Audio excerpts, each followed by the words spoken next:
যে আমরা এই বিষয়গুলা অবজার্ভ করছি, পর্যবেক্ষণ করছি।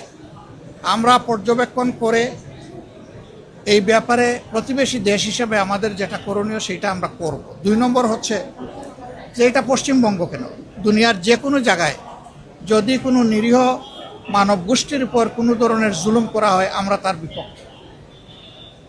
এটা যদি এমনও হয় যে এমন কোনো দেশ আছে, গোষ্ঠী আসে যাদেরকে আমরা ভালোবাসি না, যারা আমাদের ক্ষতি করেছে, কিন্তু এখন তারা মজলুম, এই মজলুম যেখানে গেছে আমরা মজলুমের পক্ষে, এটাই আমাদের অবস্থা পরিষ্কার।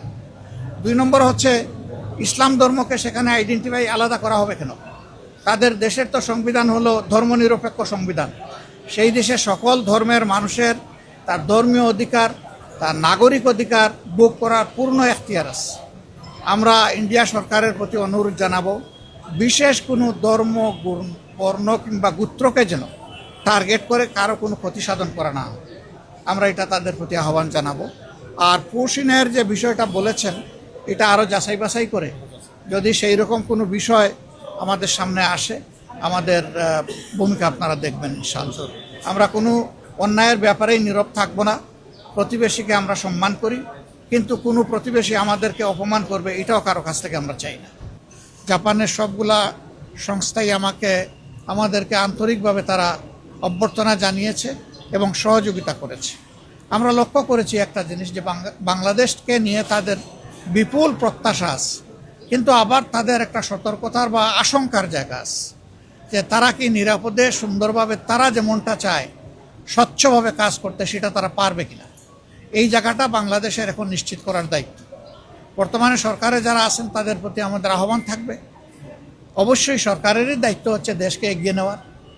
আমরা যারা সরকারের বাইরে আছি আমাদের দায়িত্ব হচ্ছে ন্যায্য কাজে সরকারকে সহযোগিতা করা, সরকার ভুল করলে তাকে টান দিয়ে ধরার এবং তাদেরকে সংশোধন করে দেওয়া, প্রতিবাদ জানানো।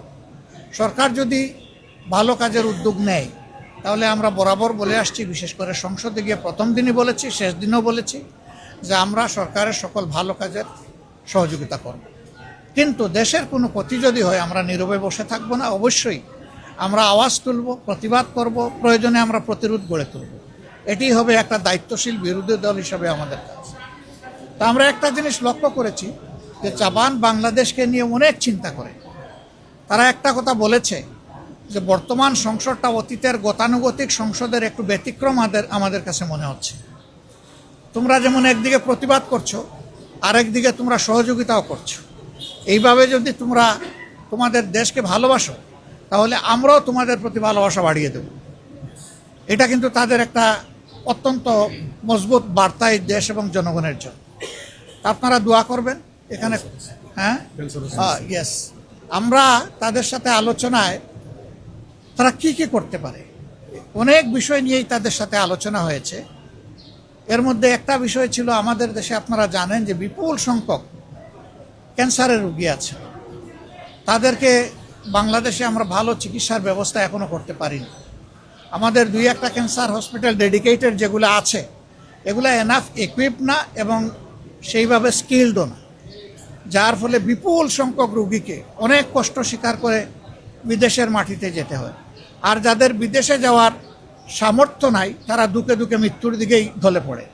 তা আমরা এই ক্ষেত্রে তাদেরকে অনুরোধ করেছি যে ফিজিবিলিটি স্টাডি করে, তারা ইনভেস্টমেন্ট বেসিসেও হতে পারে, আবার ফিলান্থ্রপিকও হতে পারে, যেভাবেই হোক তারা যেন আমাদের দেশে মানসম্মত বড় মাপের একটা ক্যান্সার ইনস্টিটিউট এবং হাসপাতাল গড়ে তোলে।